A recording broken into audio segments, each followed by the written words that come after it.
This is the Lone Crater YouTube. We hope this video helps. You're starting the upgrade now. First, check hardware requirements so the installer won't fail mid-process. Open Settings, confirm TPM2, 0 and Secure Boot, and verify you're running 64-bit Windows. Make a quick backup to an external drive or cloud. This protects you if something goes wrong. Free up about 20 GB of space and run Windows Update to install pending fixes. Once done, run the PC Health Check app so Windows 11 eligibility is confirmed and you can download the installer. Now download and begin installation. Choose Windows Update for the simplest path, or use the Windows 11 Installation Assistant for step-by-step control. If you prefer a fresh start, create a bootable USB with the Media Creation tool and choose a clean install during setup.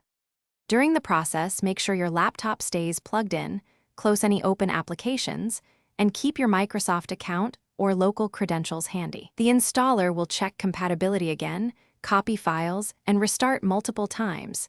This is normal, so be patient. Finish setup by walking through the out-of-box experience.